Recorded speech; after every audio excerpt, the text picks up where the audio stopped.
Muchas gracias por esta amable presentación. Para mí es un placer, claro, estar aquí con todos ustedes y les agradezco también a la Fundación de Amigos del Museo del Prado su amable invitación para estar hoy aquí en este curso en homenaje al que fue muchos años organizador y coordinador de los cursos, Francisco Calvo Serraller. El Nuevo Testamento fue abordado en mucha mayor medida que el Antiguo por los artistas contemporáneos. A diferencia de los encargos que estos tenían, encargos oficiales, por ejemplo, para cuadros de altar en iglesias, en cambio, los artistas contemporáneos eligieron por sí mismos estos temas para, de ese modo, representar o ver un cauce de creatividad expresiva en donde especialmente este motivo de la crucifixión aparece como expresión del dolor, de la angustia, rasgos que en virtud de esa capacidad anticipatoria del arte hacen ver en los momentos anteriores a los dos cataclismos de las guerras mundiales ese malestar de la cultura y ese malestar también que va a estallar en una violencia anteriormente jamás vista. En ese sentido, por tanto, hay una perfecta correlación entre la asunción de estos motivos del Nuevo Testamento, especialmente crucifixión y Apocalipsis, y las grandes debacles del mundo contemporáneo del siglo XX, además de las guerras, la ascensión de los fascismos, el exterminio judío, el estalinismo, etc. Realmente hay que recordar también, por otra parte, que de algún modo la relación entre el Nuevo Testamento, el Evangelio significa buena nueva literalmente, y el Antiguo, es decir, la renovación capital que hace Cristo en favor de unas enseñanzas mucho más auténticas, vivificando lo que ya era letra muerta, enseñada por los fariseos y de un modo hipócrita y de un modo ya caduco, pues hay esta relación entre el Nuevo Testamento y el Antiguo Testamento, hay un paralelismo con lo que supone la vanguardia con respecto al arte del siglo anterior, del siglo XIX, y al arte que todavía sigue cauces, podría decirse que académicos o postacadémicos. En ese sentido, hay una especie de tabla rasa, lo mismo que Cristo hace una tabla rasa con respecto a lo anterior, y el mensaje evangélico aparece como algo nuevo, buena nueva. Del mismo modo, también la vanguardia se presenta así, y veremos cómo en algún cuadro, de Marc Chagall especialmente, ese paralelismo se hace explícito de un modo muy claro. Por otra parte, también hay que señalar que el Cristo empieza a ser un foco en donde se pone en su aspecto humano, en su persona humana, mucho más que en la divina, el énfasis mayor por parte de los artistas del siglo XX. En este aspecto, esa progresiva humanización de Cristo había sido anticipada por el pensamiento y los escritos de Ernest Renan en el siglo XIX, que fueron muy influyentes a lo largo especialmente del último tercio del siglo. Influyeron, por ejemplo, también en Tolstoy y en otros novelistas. En el siglo XX también la figura del Cristo, de Cristo sufriente junto con la Magdalena, una figura muy humana, una figura caída que representa el arrepentimiento y la posibilidad salvífica después de haber caído en el pecado, son quizá las figuras ejemplares de las que se van a servir los artistas para representar lo que quieren transmitir, que es un mensaje profundamente emotivo en donde el dolor, el arrepentimiento, la angustia y esa profunda humanidad son los factores más relevantes que lo diferencian totalmente de lo que había sido el Antiguo Testamento. Hay que también tener en cuenta que se fundan en la sección contemporánea en los grandes museos vaticanos, cuyo legado era impresionante, legado de arte religioso, también legado de arte clásico, toda la escultura clásica que tenían.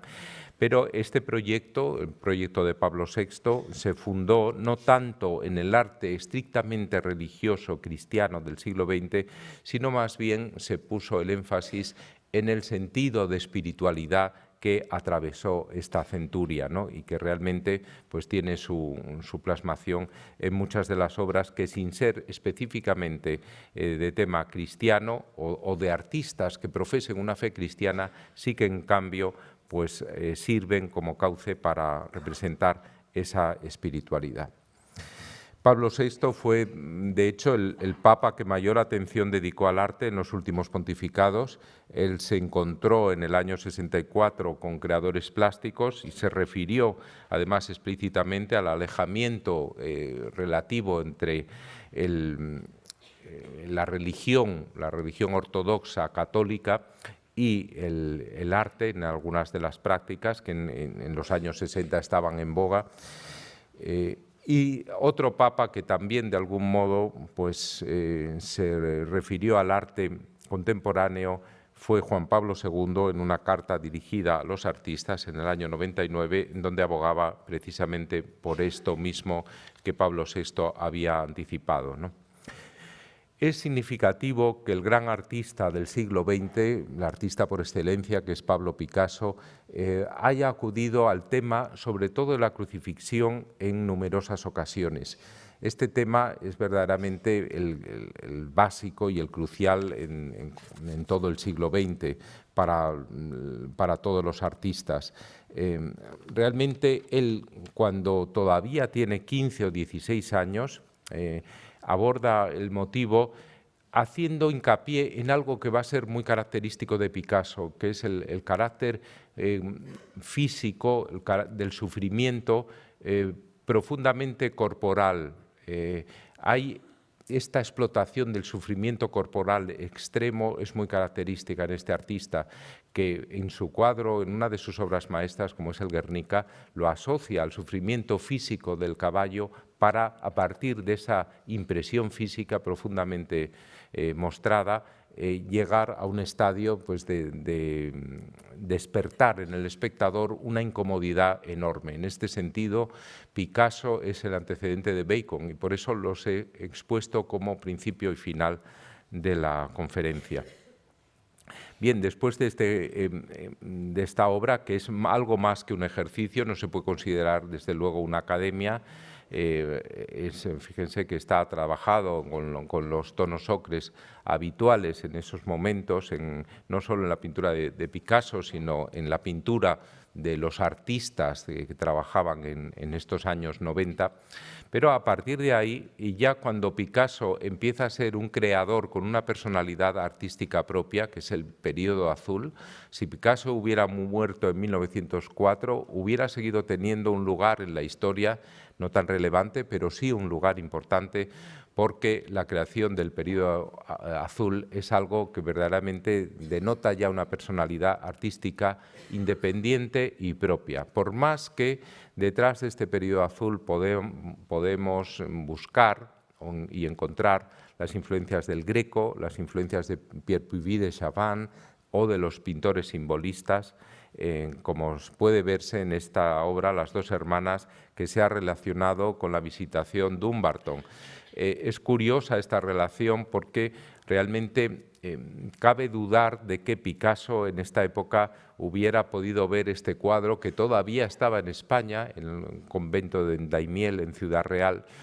pero que Picasso es dudoso que hubiera conocido, ¿no? Lo mismo que conoció muy bien los Grecos del Prado y los Grecos de Toledo, este estaba un poco más apartado porque nunca llegó a colocarse en la iglesia de Toledo para la cual había sido pintado, ¿no? Fíjense cómo además este aspecto de melancolía con que está visto en general todo el periodo azul de Picasso, pero en concreto estos temas que efectivamente parecen relacionarse con la Visitación, es muy característico también de la interpretación general que el Nuevo Testamento va a recibir de los artistas, siempre en una visión desesperanzada o melancólica, ¿no? También tenemos en este estudio para los campesinos ya del año 6, el año 6 es donde está a punto Picasso de iniciar, lo hará al año siguiente, el periodo cubista, es el periodo en que va a los Pirineos, en Gósol, y allí se interesa especialmente por un tipo de pintura mucho más construida, pero si nos fijamos también vemos aquí la influencia del Greco, que incluso en este periodo de Gossol es perceptible, y en concreto de una obra que sí conocía con toda seguridad, puesto que Picasso había visitado en Toledo la capilla de San José, donde el San José y el niño tienen una relación muy clara con esta obra, que es un boceto para el gran cuadro de la Fundación Barnes en Filadelfia. Fíjense entonces cómo la actitud tutelar es muy parecida a la de San José con respecto al niño, ¿no? Bien, esto nos pone de manifiesto, puesto que aquí el tema de Picasso, como ven, son campesinos,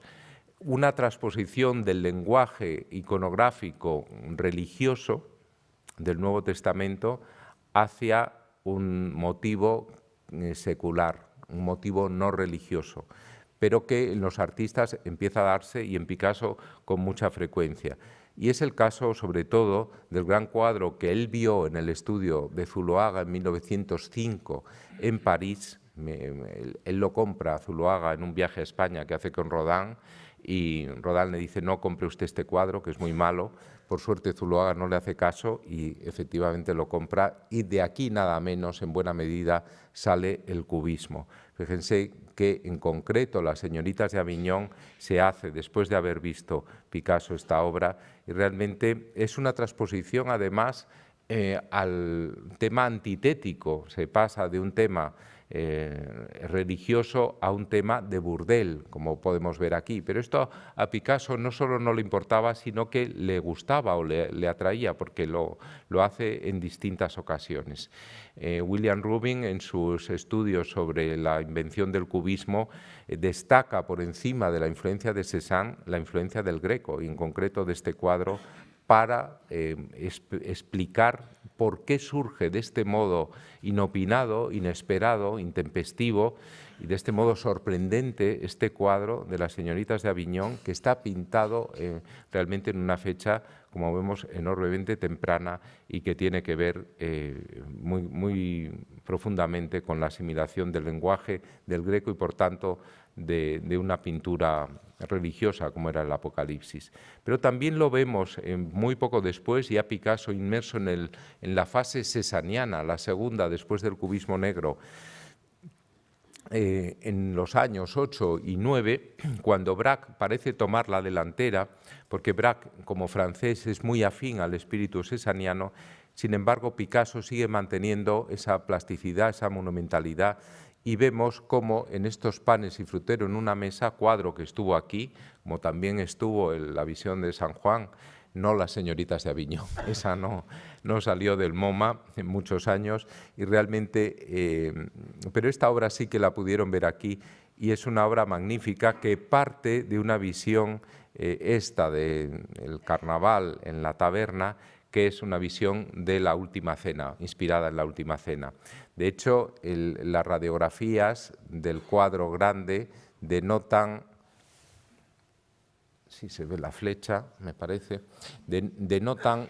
que por aquí estaban inicialmente esas figuras, luego Picasso las borra, pero el carácter vinculado con un convite, una última cena, está presente también de algún modo en esa disposición en forma casi de altar, y en esa presencia del cáliz, aquí convertido en frutero, y del pan, que aluden efectivamente a una visión eucarística en un sentido enormemente amplio, ¿no?, como punto de partida.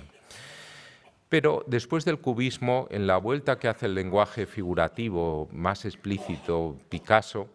vemos cómo la crucifixión aparece junto, o como una especie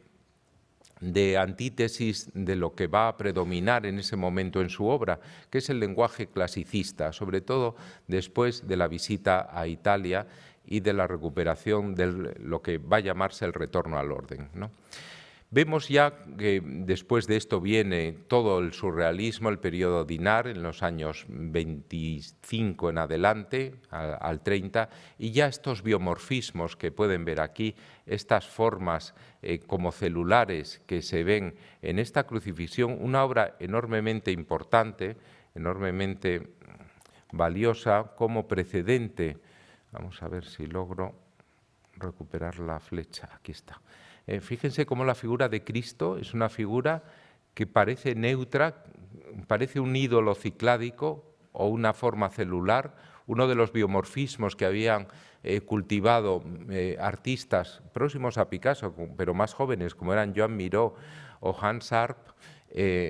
artistas que son grandes referentes del surrealismo en esos años, pero Picasso agrega a este surrealismo biomórfico unas figuras ya muy características, ¿no? Esto es ni más ni menos que la Virgen que con estos dientes tremendos parece una figura que está a punto de morder la lanza de Longinos, esta lanza tan agresiva, para proteger a su hijo. Realmente este cuadro en el año 30 es un trasunto perfecto de la crisis que el propio Picasso sufría en su matrimonio con Olga Koklova, desde que había conocido en 1927 a Marie-Thérèse Walter y que se había convertido realmente en su nueva musa. Entonces, por un lado esto, la vida personal de Picasso, que siempre tiene una enorme presencia e importancia en su pintura. En segundo lugar, también en el año 30 estamos un año después de la gran crisis del 29, en un momento de convulsión económica y social en toda Europa que va a dar pie inmediatamente al ascenso de los fascismos en Italia y en Alemania. Ese mundo convulso se refleja efectivamente en esta obra. También tenemos estos colores tan agresivos, tan hirientes, estos amarillos del fondo, que en parte nos recuerdan a esos fondos dorados o a esos fondos de pintura plana de la miniatura medieval que había interesado mucho a Picasso también en estos años, ¿no?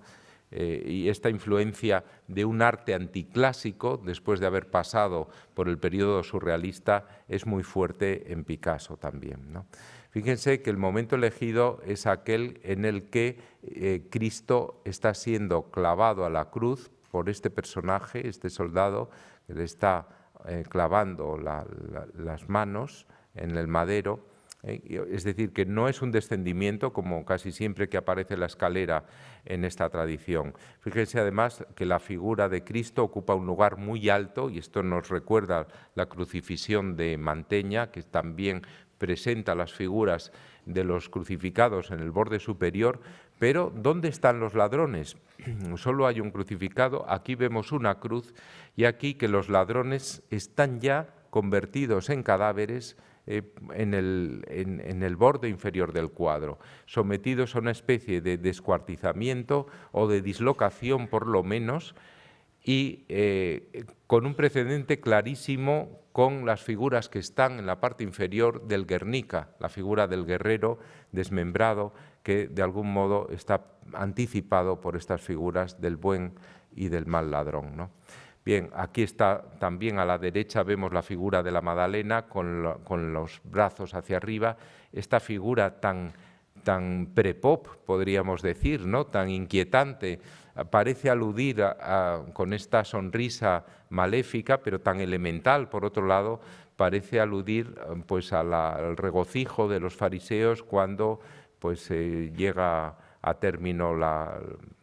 su objetivo de deshacerse de Cristo, que era muy incómodo para ellos, ¿no? Aquí también están en estas figuras de los soldados repartiéndose a los dados la túnica de Cristo, y todo ello realmente con esta especie de bidimensionalidad por un lado y esta especie de acumulación de figuras que rellenan toda la superficie. Aquí se ha hablado también de la presencia de un posible San Juan. Recuerden la déesis, siempre en la crucifixión aparecen la Virgen y San Juan a los lados, a veces aparece también la Magdalena, pero sería un San Juan casi petrificado en una presencia muy relacionada con la escultura que en esos momentos está haciendo Picasso. Es una obra que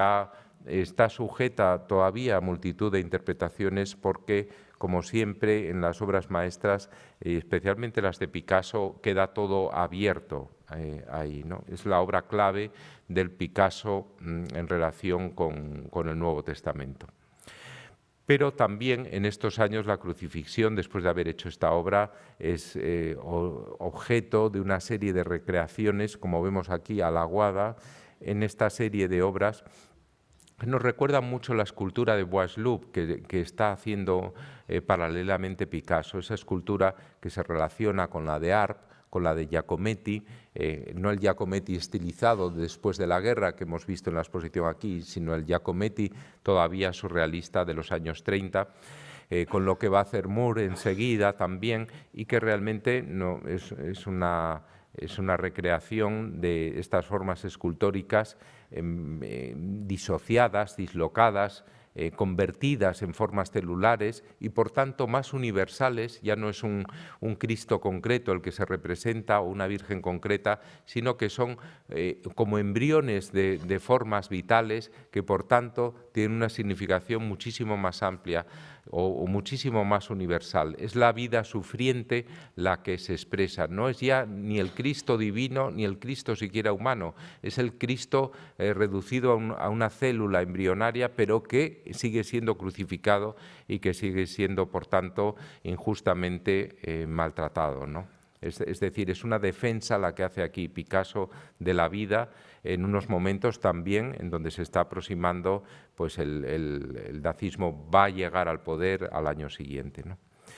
Fíjense también cómo en algunas de estas obras, esta es una tinta con pincel que se relaciona totalmente con la crucifixión de Insenheim, de Grünwald, Matthias Grünwald, que es uno de los, y esta en mayor medida, que es uno de los grandes artistas de referencia, no solo para Picasso, sino para los artistas que trabajan en estos años y en la década precedente, incluso,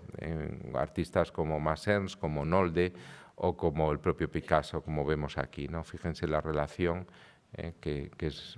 está enormemente clara. Y aunque Grünwald hace esto en pleno Renacimiento, no hay que olvidar que el Renacimiento del Norte,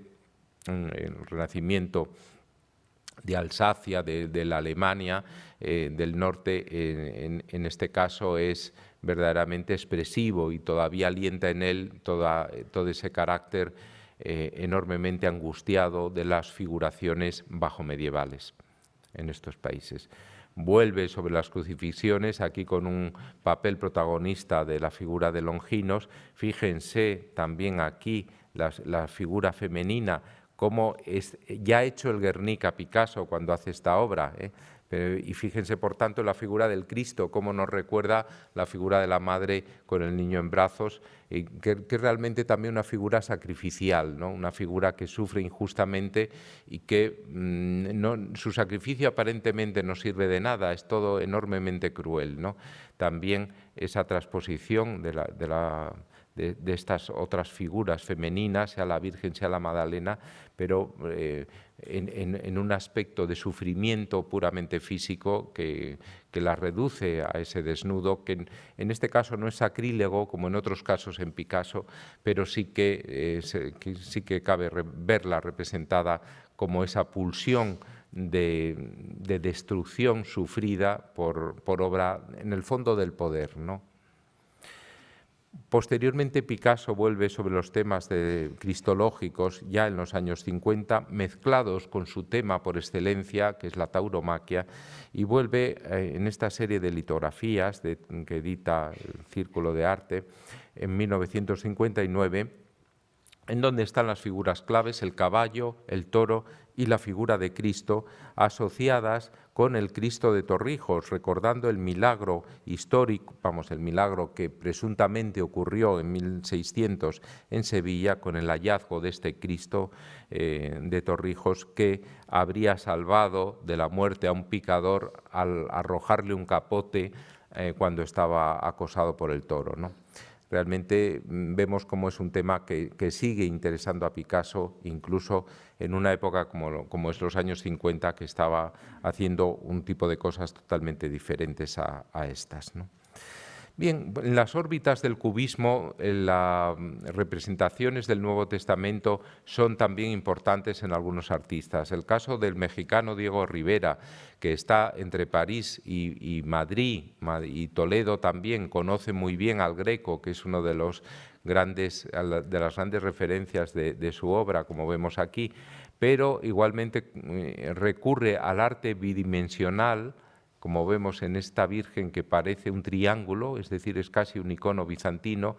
y está en contacto con los Delaunay, es decir, con el orfismo. De hecho, los Delaunay van a venirse a Madrid en los años de la Primera Guerra Mundial y va a haber una referencia también con la pintura española, y Rivera saca partido igualmente de todo esto, ¿no? También en el ámbito del cubismo checo, muy relacionado con París, a través de coleccionistas como Vincent Kramar, que coleccionan no solo grecos, sino también obras de Picasso y también obras de estos artistas, como Émile Fillat, que en esta obra de Salomé ante el Bautista, aquí están ofreciéndole la cabeza del Bautista, que es esta,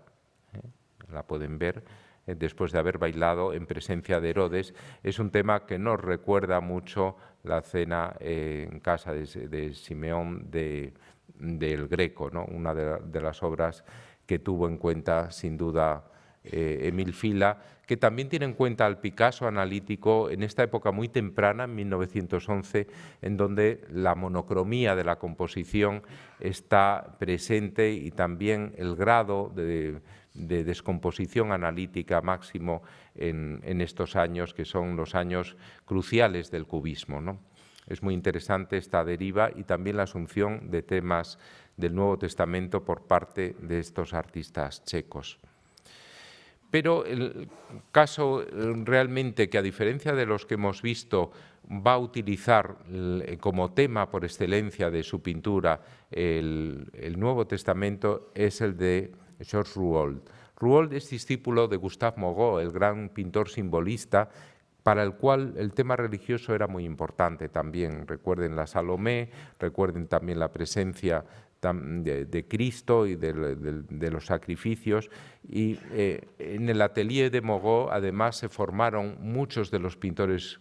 que van a integrar el fauvismo, no solo Rouault, sino también nada menos que Matisse, que Marquet y que Mangin. Es decir, estos cuatro grandes artistas salen de ese atelier que les da la libertad suficiente como para crear una de las vanguardias claves del siglo XX.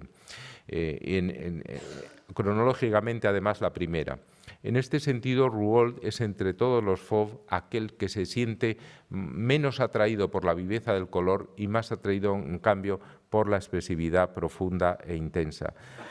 Lo vemos en la serie de obra gráfica del Miserere, que hace entre el año 22 y el 48, en donde advertimos cómo el Cristo que a él le interesa, él se había convertido a la fe católica en 1895 y había colocado al hombre, y a Cristo hombre, en el centro de toda su obra, ¿no? Cristo, además, en esa época, en ese factor profundamente humano, había sido reivindicado por Léon Bloy, uno de los grandes escritores de estos años, amigo de Rouault, y Bloy le había dado también al tema cristológico una significación social. El Cristo que a él le interesaba era el Cristo de los desprotegidos, de los pobres, de los humildes, ¿no? Y en ese sentido era el mensaje profundo, la revitalización del mensaje profundamente evangélico, la humanidad sufriente, como podemos ver en todos estos motivos, en donde plásticamente, claro, el negro y el blanco en esta serie gráfica intervienen como factores decisivos. Fíjense también la luz, que es fundamental, ¿no? Por otra parte, el motivo de la Santa Faz, es decir, la vera efigies, la supuesta vera efigies, no sabemos cuál era, pero en ese momento se queda plasmada a través del lienzo que la Verónica interpone para limpiarle la sangre y queda ese retrato de Cristo. Esto es algo que fascina a los artistas, recuerden el Greco, Zurbarán y ahora Rouault, ¿no? Que hace esta visión casi bizantina, pero un bizantinismo enormemente expresivo. Recuerda también a los retratos del Fayum por esa bidimensionalidad y por ese sentido aurático que tiene la obra, ¿no? Una obra, como siempre en Rouault, con una pincelada enormemente suelta de grandes manchas, como podemos ver aquí, ¿no? También el motivo bizantino, o la manera de hacer más bien bizantina, está en estas tres mujeres, las santas mujeres ante el Calvario, ya de los años 40. Hay que recordar que el propio Rouault sufrió su Calvario a partir del momento en que Vollard fallece. Vollard le había dejado su taller para acabar sus obras en 1917. Él murió, allí lo ocupó Rouault, que tardaba mucho en darlas por terminadas. Entonces Vollard, sabiendo eso, le facilitó ese taller. Al morir Vollard, se precinta el taller con nada menos que 700 obras de Rouault dentro, que queda sin poder acabarlas. Entonces entabla un juicio y durante estos años hace estas obras. Además, el juicio lo gana finalmente en el año 47, le tienen que devolver las 700 obras, de las cuales quema 315, y las otras las acaba donando sus herederos, su vida y sus hijos, al Estado francés después de su muerte. En el fondo, esta especie de gran naufragio de la obra de Rouault, pues también le sirve a él de una especie de catarsis, ¿no? para sufrir su propio vía crucis, al ser despojado de nada menos que de toda su obra. Fíjense lo que es eso para un artista, ¿no? Y de algún modo todo esto se plasma en este Ecce Homo, con el cual en cierto modo se identifica el propio artista. Como podemos ver, él recurre además a esos modelos bizantinos heroizados, ese arco de medio punto en los sarcófagos paganos siempre tiene un sentido de heroización, pero pasa al arte cristiano con un simbolismo sacral. Lo que era heroico se convierte en sacral, y así ahí bucea Rouault para darle una carga psíquica mayor a sus figuras, ¿no? Valiéndose de ese lenguaje profundamente anticlásico, que por ello conecta con el arte paleocristiano y bizantino. Pero también Matisse, curiosamente el artista que podemos pensar que es el epítome del arte pagano, del arte también mediterráneo, tuvo en cuenta el hecho religioso, si bien para ello debió influir un cáncer que sufrió y del cual se curó en el Hospital de Lyon gracias en buena medida, a los cuidados de una enfermera, Monique Bourgeoisie, que le cuidó admirablemente en el año 41 y que después profesó como monja con el nombre de Sor Jacques Marie. Profesó como monja en Saint-Paul-de-Vence y le convenció para hacer la decoración de la capilla del Rosario en Saint-Paul-de-Vence. Entonces, entre el año 48 y 52, es decir, entre 7 y 11 años después de haber sufrido ese cáncer, Matisse aborda, convencido por la monja, de la cual quizá hubiera estado enamorado de algún modo platónico, ¿no? En las horas bajas de la recuperación que tenía, y quizá por ello pues asume un tema que en principio no es afín a lo que Matisse persigue, ¿no? Ahí ven los distintos dibujos de los Vía Crucis, el tema del Vía Crucis, donde está la Verónica también, lo ven en el centro. Aquí se puede ver la Verónica, la crucifixión, el descendimiento, también el sepulcro, el santo entierro, aquí Cristo con la cruz a cuestas, el pretorio, en fin, ven todos los temas con ese dibujo de Matisse tan fluido, ¿no? Y los ven también ya en los murales hechos en cerámica y por tanto ya inmortalizados en esta capilla del Rosario, ¿no?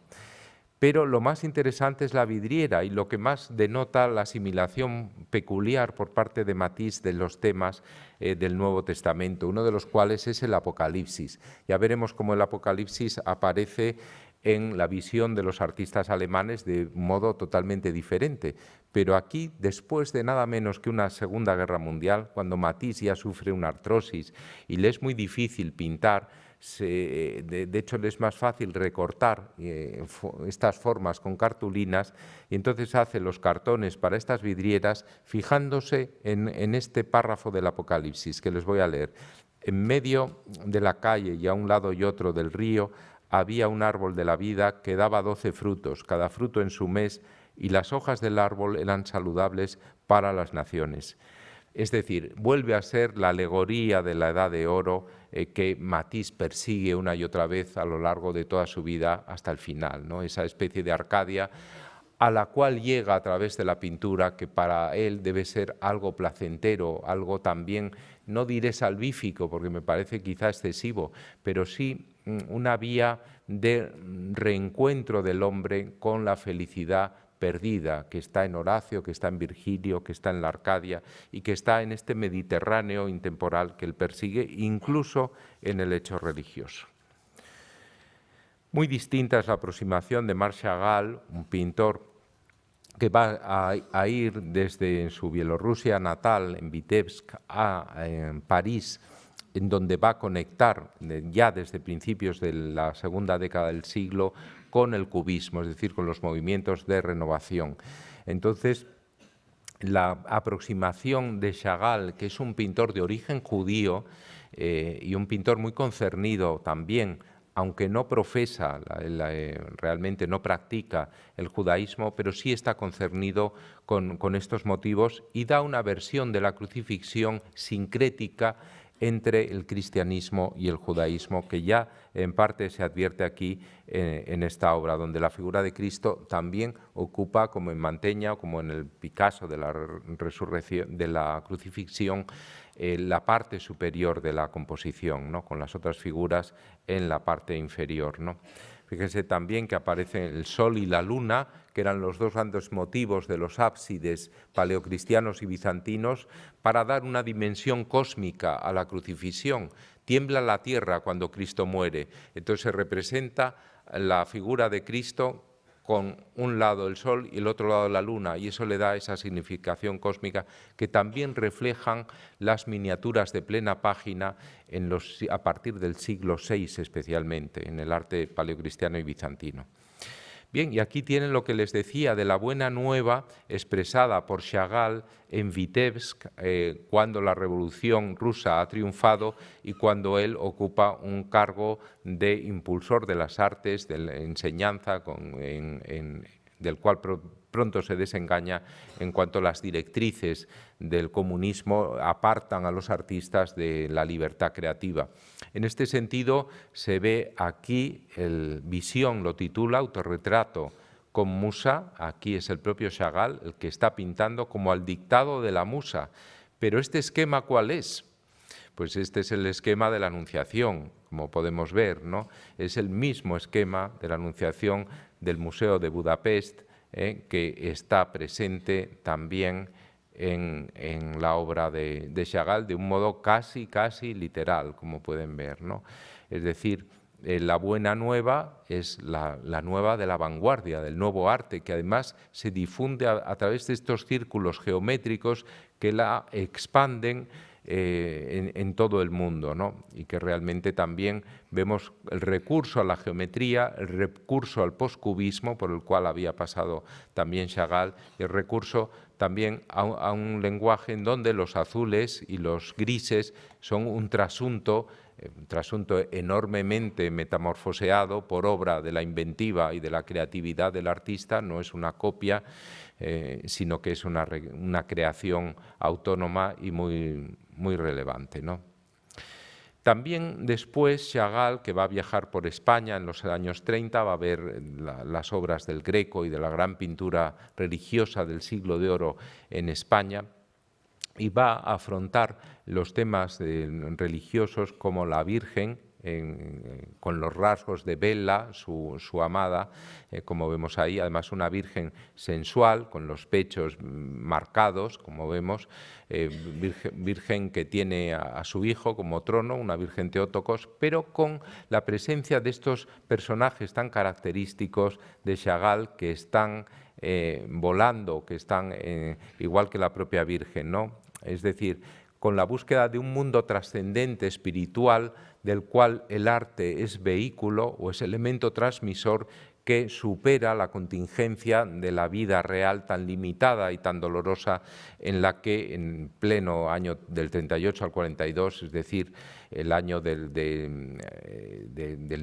los años del nazismo, los años de la Segunda Guerra Mundial, a partir del 39, están ahí presentes, ¿no? Sin embargo, el mensaje de Chagall es en este caso enormemente positivo, optimista. Aquí en Escorzo, esta figura que desciende a besar en la frente a la Virgen también nos da cuenta de cómo la Virgen es un elemento mediador, un elemento igualmente salvífico, está vestida como novia de blanco, es decir, hay una asimilación de varias cosas ahí, hay un lenguaje de erotismo en la mujer, pero una mujer virginal o una mujer sagrada y una mujer que es capaz de salvar a la humanidad, ¿no? También. Pero el tema de las crucifixiones que aborda simultáneamente el lenguaje es mucho más dramático y mucho más angustioso, empezando por la crucifixión blanca que hace en el año 38 en respuesta a la Noche de los Cristales Rotos que tiene lugar en Alemania y en donde ya se ve la animadversión con respecto a los judíos, ¿no?, del nuevo régimen. Fíjense cómo el Cristo de Chagall tiene unos caracteres semitas, no es un Cristo europeo, tiene esta barba totalmente semítica, es un Cristo judío, como efectivamente era. Cómo aparece la figura del judío errante, del Wanderer, ¿no?, que huye horrorizado, pero que vive siempre en perpetua errancia. Cómo está la menorá al pie de la cruz, es decir, el simbolismo doble, el candelabro de los 7 brazos de los judíos, cómo están también pues, los guetos en llamas, los guetos judíos en llamas, ¿no?, a uno y otro lado de la crucifixión. Es decir, el sacrificio, sea del fundador del cristianismo, o sea de los judíos, es lo que aquí se pone en valor de un modo enormemente dramático y de un modo también enormemente ejemplar, ¿no? También aquí tenemos en esta obra, que es una de las más famosas de Chagall, y que quizá este lenguaje de inocencia también, porque es un Cristo que en este blanco siempre se vincula como en la Virgen, a pesar de su sensualidad, era una Virgen inocente, por eso estaba vestida de blanco, y este blanco también, el paño de pureza de Cristo, enormemente blanco, también nos habla de la inocencia. No hay peor crueldad que sacrificar a un inocente, como se hace en esta obra, ¿no? Por eso quizá es la pintura predilecta, al parecer, del Papa Francisco, esta que ven aquí, ¿no? También es muy importante la crucifixión amarilla, un poco posterior, del año 43, que tiene también su origen en un hecho concreto. Aquí ven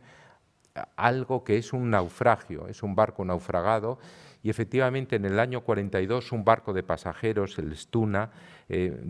fue torpedeado por un submarino ruso en el Mar Negro. Llevaba 800 judíos europeos, de los cuales solo se salvó uno. Esto fue el resultado de la presión ejercida por los ingleses que querían impedir la inmigración judía a Palestina. Este barco había zarpado de Grecia con destino a las costas de Anatolia y el gobierno turco, presionado por el británico, rehusó el permiso del desembarco. Pasó entonces al Mar Negro, donde navegó sin rumbo a la deriva hasta que un submarino ruso lo hundió. Ya digo que solo hubo un superviviente y verdaderamente este hecho bien merecería una película porque es profundamente dramático y además teniendo esta crucifixión amarilla en París, ¿no? Aquí hay otra vez un sincretismo, no es la menorá, sino que es la Torá, es decir, el libro sagrado de los judíos en este rótulus, con la figura del ángel que está con la trompeta, en este caso un corno que llama al juicio final también, y con la presencia también aquí de personajes inequívocamente judíos, otra vez el gueto en llamas, esta vez más tremendo, con el amarillo de las llamas. Fíjense, el amarillo, el azul y el verde, los colores dominantes y los judíos errantes también que huyen de este gueto en llamas, ¿no? Como efectivamente se habían producido estos hechos en todas las ciudades de la mitad oriental de Europa. Bien, él sigue con estos temas hasta el final de los años 50, por lo menos, también incluyendo al propio pintor, incluyéndose a sí mismo, ¿no? El Cristo y el pintor, nuevamente aquí con una presencia también muy bidimensional, el sincretismo, otra vez con la menorá y con los ángeles del juicio final, y todo ello, pues incluso en este Chagall ya tardío de los años 50, nos está mostrando esta voluntad de hacer quizá una especie de síntesis entre las religiones salvíficas, que son estas dos, ¿no? En Alemania, también en los mismos años en los que empieza a pintar Chagall y aún un poco antes, el lenguaje del arte del pasado, del gran arte, sobre todo a través de una figura, recuerden la exposición que hubo aquí en 2014 del Greco, en donde presentamos algunas obras de los artistas alemanes que en estos años, de un modo muy pionero, en 1907, esta es la primera copia que conocemos de un artista alemán del retablo de Doña María de Aragón, la copia del Bautismo de Cristo de Edwin Scharf. Edwin Scharf es uno de los grandes recuperadores del Greco, antes de que Mayer-Geife haga su viaje por España y ponga de moda al Greco, ya viene este artista, y fíjense en la comparación entre una y otra obra, la transposición de la copia, una copia muy creativa y una copia que nos señala qué le interesa a él del cuadro. De los dos registros, a la manera manierista, le interesa el registro de lo humano, es decir, del bautismo, no el registro de Dios Padre, que preside la composición, ¿no? Del mismo modo, von Koenig, que fue el pintor que acompañó a Mayer-Geife en su viaje por España en 1908, pintó esta copia en gran tamaño, bastante literal, en este caso, de la resurrección del mismo retablo de Doña María de Aragón,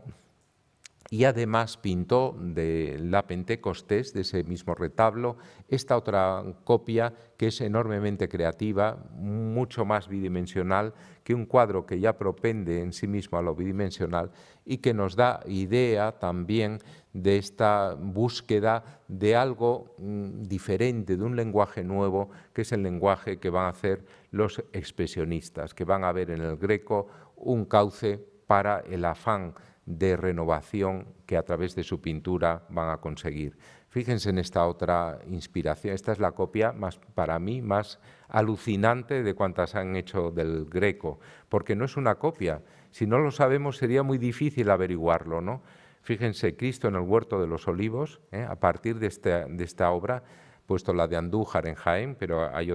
otra obra en Bucarest, y fíjense en la relación entre una y otra obra, ¿no?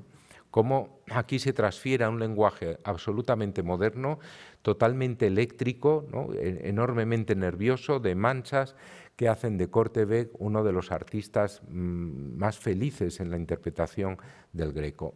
Otro, muy importante, porque además es judío, y los judíos especialmente ven al Greco una figura precursora. El Greco sufre a la Inquisición, aparentemente. El Greco se aparta del favor real. Felipe II no le gusta su San Mauricio y entonces por eso se va a Toledo. Es decir, el Greco, aunque esto se magnifica y no fue así exactamente, el Greco es como una especie de maldito para estos pintores, y por tanto ellos, que son malditos, porque Oppenheimer es judío, además es homosexual, además es un pintor que tiene que sufrir la enemiga de otros artistas mucho más situados, como es Kokoschka, que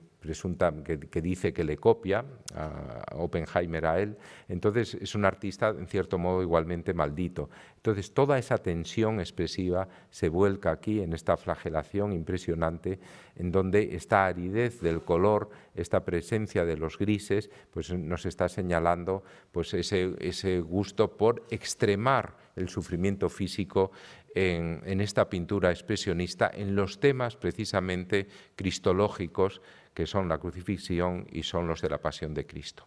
Aquí tienen también el descendimiento que nos muestra igualmente lo mismo. Y este es Kokoschka que trata, quizá con menor intensidad, habría que decir, pero con mayor calidad pictórica, acaso, los temas cristológicos. En este caso, lo crucial para Kokoschka siempre es el lenguaje de las manos. En las manos parecen tener vida propia y las manos tienen una fortísima expresividad, sobre todo en la figura del ángel, como vemos, ¿no?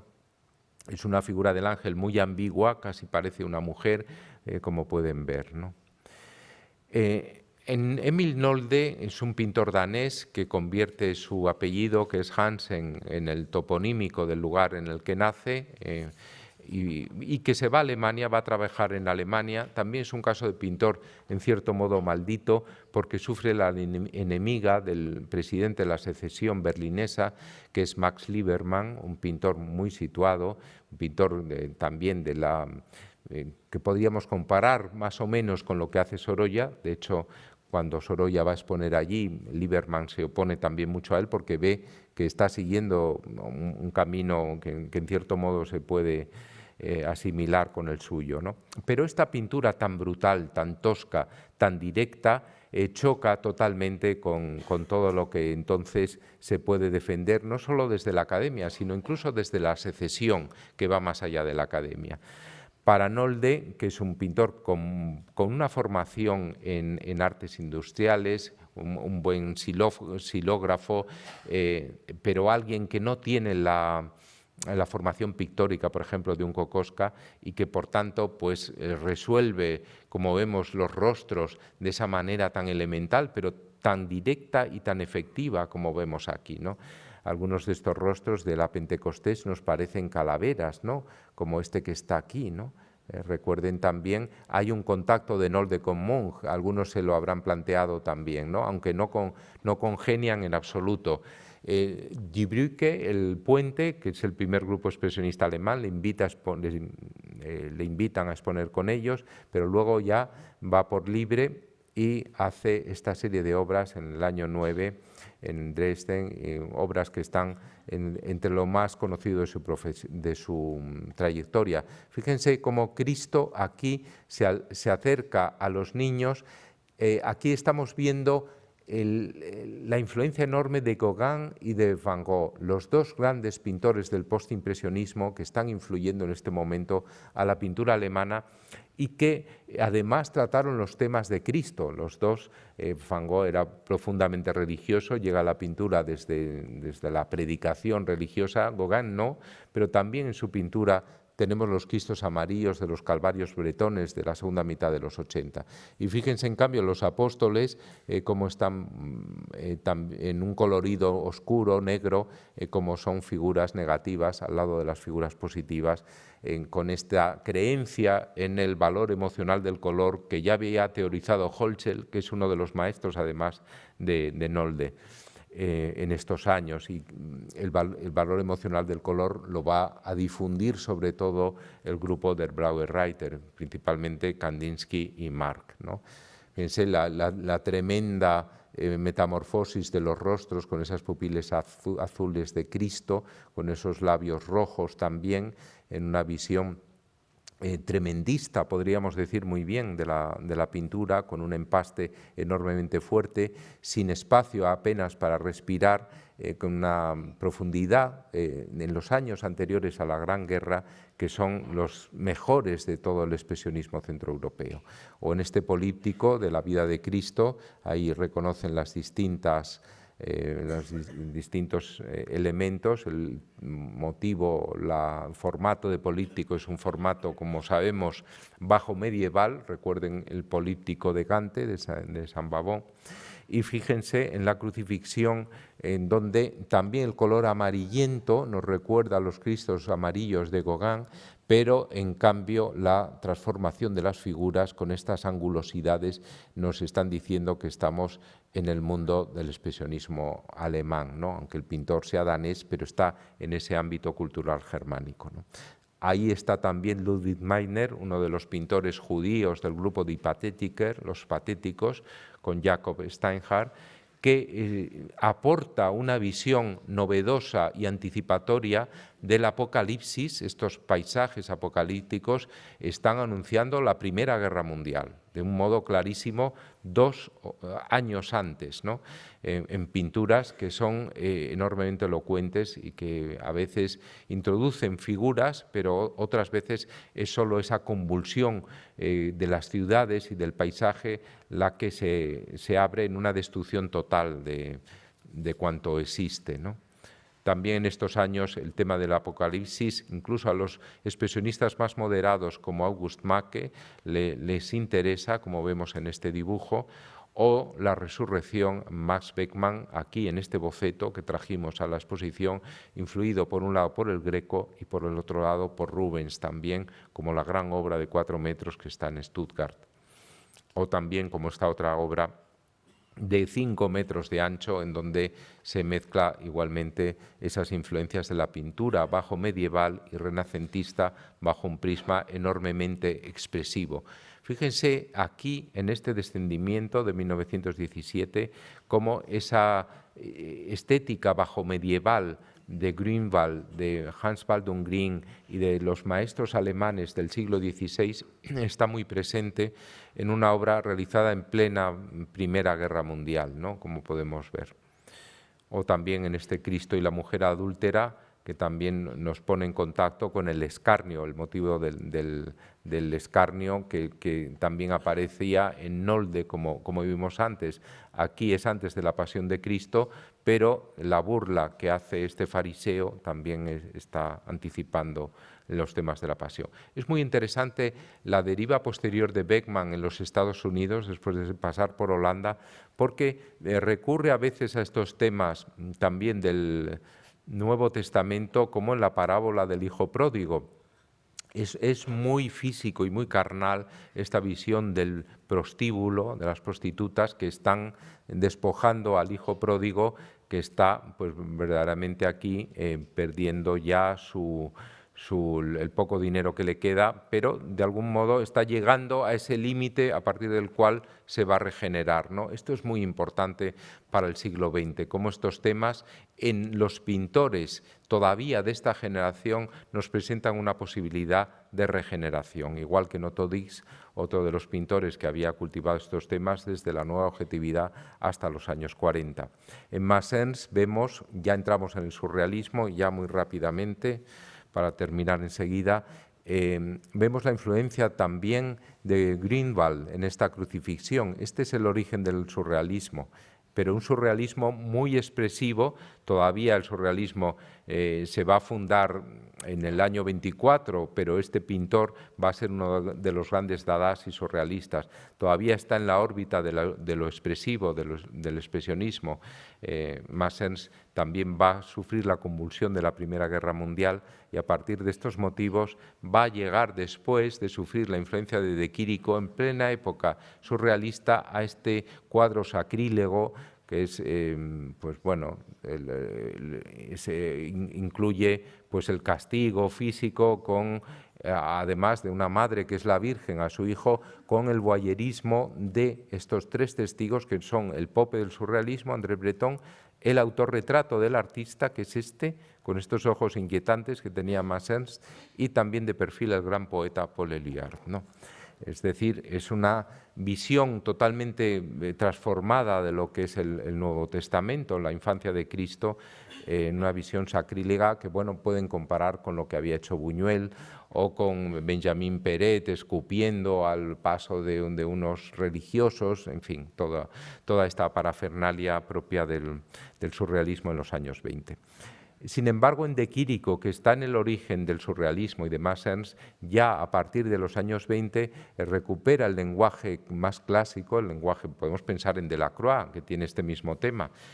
y sirve de referencia para la gran recuperación italiana en los años 20, en los valori plastici, de la figuración, que a veces recurre a los temas cristológicos, como vemos en Costetti, en Bacci, ¿no? Fíjense cómo se vuelve a recuperar el volumen, cómo se vuelve a recuperar el lenguaje figurativo, en este caso del Quattrocento y del Cinquecento italianos, muy directamente, y cómo aquí pues estamos en esta obra del más conocido de ellos, Felice Carena, en Los Apóstoles, en presencia pues, de un lenguaje muy próximo a Mantegna y a otros pintores del Quattrocento. Esto evoluciona hasta que Guttuso, un pintor del Partido Comunista francés, recupera en la crucifixión el motivo cristológico aquí con la presencia coprotagonista. Ya Cristo no tiene tanto protagonismo, fíjense cómo se ve lo que ha cambiado, y los dos ladrones, Dimas y Gestas, el bueno y el malo, son buenos los dos ya, porque quizá el más protagonista es el malo, ¿no? Que está en primer término y que es tan bueno como el malo, ¿no? Realmente, o es tan malo como es tan bueno como el bueno, ¿no? Bueno, entonces es un cuadro de grandes dimensiones, un cuadro que es también una especie de manifiesto de Guttuso, y un cuadro que bebe en distintos aspectos de la vanguardia, especialmente en el cubismo. Otro surrealista importante es Domínguez, y aquí sí que bebe directamente en este cuadro que conoce, en el cuadro que se vende en estos años, porque además lo titula Homenaje al Greco. Es una serie de por lo menos 4 obras conocidas que hace Domínguez en plena guerra civil, además rememorando la figura del Greco. Con Dalí el hecho religioso surge con fuerza a partir de los años 40 avanzados, en el 50, y solo les leo un párrafo de su vida secreta en el 52, en el que hace alusión a que en esta época de decadencia de la pintura religiosa, dice, el genio sin fe es más valioso que el creyente desprovisto de genio. Pero dice, pone en guardia contra los artistas ateos porque pueden representar un peligro demoníaco para el arte religioso. Y dice, lo ideal sería que el artista fuera bueno, fuera genial y al mismo tiempo fuera religioso o creyente, como Leonardo da Vinci, el Greco, Zurbarán y Rafael. Bueno, de algún modo él quizás se sintiera en esa posición cuando aborda esta Madonna del Portgigat con recursos propios de la tradición del Quattrocento muy marcadamente, y un uso de la perspectiva en este Cristo de San Juan de la Cruz, un uso de la perspectiva muy marcadamente sabio, ¿no? Muy en la tradición, muy antivanguardista, pero ambientándolo en la bahía de Portgigat, que es la bahía nutricia, la bahía de la que él extrae todo su potencial surrealista. O el homenaje a Juan de Herrera y a Raimundo Lulio en este Corpus Hypercubus de la crucifixión, que es el homenaje de figura cúbica, el tratado de Juan de Herrera. Bien, en los años posteriores a la guerra vamos a ver muy rápidamente el surrealismo de Delvaux, donde Cristo aparece ya reducido a la osamenta, o las formas que están en el origen del expresionismo abstracto de Roberto Mata, el chileno que emigra allí, y con Pollock, fíjense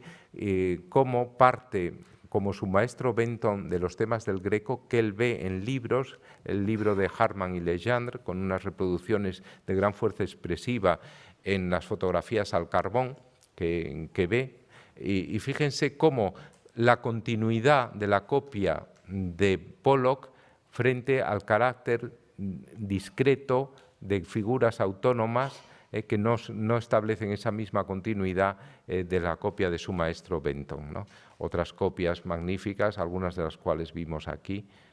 nos hablan de cómo para Pollock el hecho religioso a través de su visión del Greco es muy importante en los años inmediatamente anteriores a su visión del expresionismo abstracto. Stanley Spencer, aquí es un artista inglés, ya termino con los británicos, que tiene una visión muy excéntrica y muy original del hecho religioso del Nuevo Testamento. En el caso de Spencer, además, lo vincula a su localidad natal de Cookham, junto al Támesis, y estas casas son las de Cookham, y aquí están los vecinos asomándose al Vía Crucis de Cristo, nada menos, ¿no? Es decir, es una visión totalmente diferente a cuanto se hacía en esos años, también antivanguardista de algún modo.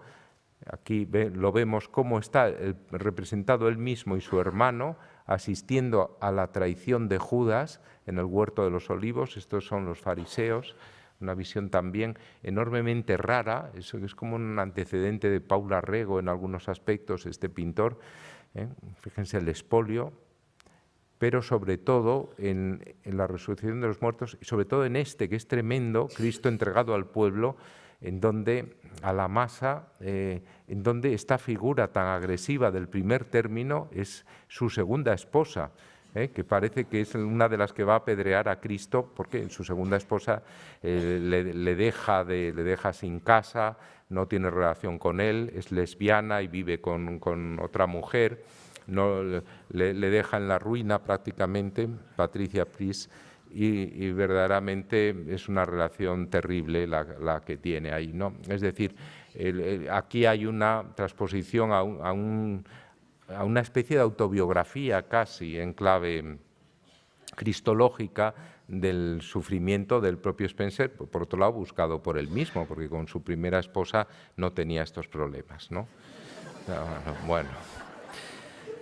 Bueno, también en el ámbito judío británico, David Bomber, vemos cómo está inspirado nuevamente por el Greco, pero también viene a Toledo y pinta a Toledo con ese sentido también de transformación del paisaje grequiano y con una asimilación, como en el caso de Chagall, fíjense, escucha "Oh Israel", lo titula, vemos el sincretismo entre lo judío y lo cristiano.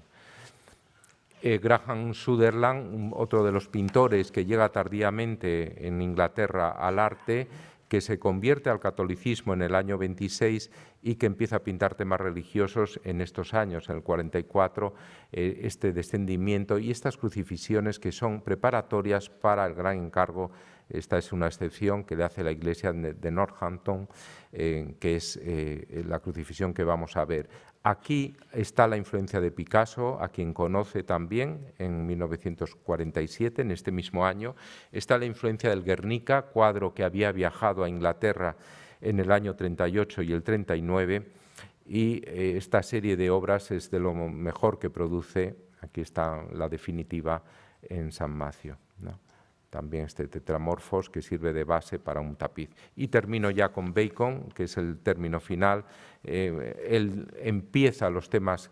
cristológicos. Es curioso porque repite una y otra vez la crucifixión. Los temas que más repite, él no es un pintor religioso, pero los dos temas que más repite son la crucifixión y el del Papa Inocencio X. Es decir, son dos temas relacionados con el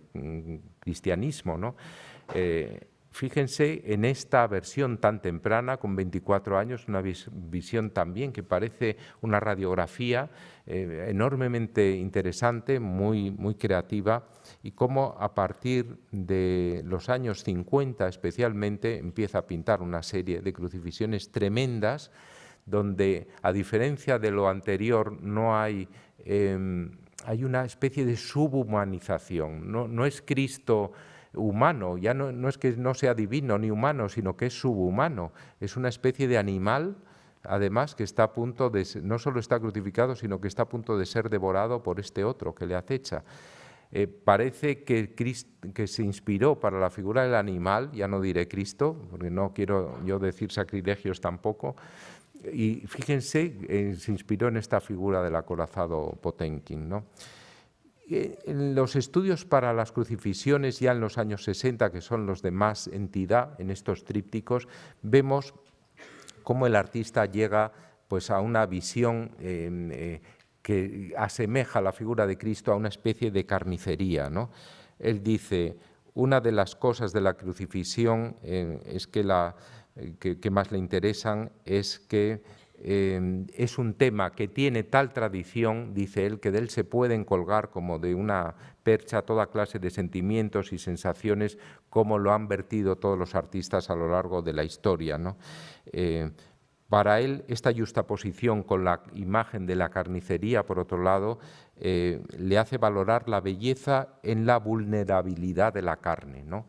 Por raro que nos parezca, son cuadros que hay que ver, porque están muy bellamente pintados, pero de algún modo vistos así nos producen una especie de rechazo, porque parece no ya una carne, sino unas vísceras, una carne en descomposición, ¿no? La que vemos en estos espacios en los que aquí no hay salida ya, no hay ni siquiera estas ventanas negras o esta puerta negra, sino que parece todo girar sin salida, ¿no? Y es donde aparece la crucifixión. Fíjense que en lo que decía de la tradición, él mismo dice, le pregunta a su entrevistador si conoce la gran crucifixión de Cimabue, de Santa Croce, que es esta. Dice, siempre pensé en esto, es como una imagen de un gusano reptando cruz abajo, como invertida. Intenté plasmar algo del sentimiento que a veces me producía esta pintura, esta imagen, que podemos pensar que estaría hipotéticamente detrás, si no lo dice él, evidentemente, nadie creo que pueda ser capaz de pensar que Cimabue está detrás de esta obra. Pero sí que por algún mecanismo sí que está, ¿no? Porque él, si no, no lo hubiera dicho, ¿no? Realmente vemos cómo en esta transposición que hace Bacon en esta obra, vemos cómo todo ese lenguaje salvífico que todavía alienta en la primera mitad del siglo en los artistas, en estas obras, fíjense en esta otra, ya con muñones, con vísceras por doquier, en estas obras no hay salvación, no hay esperanza, es un broche final el que nos traza Bacon de que no hay salida, de radicalidad absoluta y de que el mensaje o del sufrimiento extremo, aparte de dolor, solo puede producir belleza plástica, pero que no trasciende. Y en este mensaje tan pesimista, por otro lado, pero que hay que contrapesar con los que hemos visto antes, no lo olvidemos, nos quedamos ya. Muchas gracias.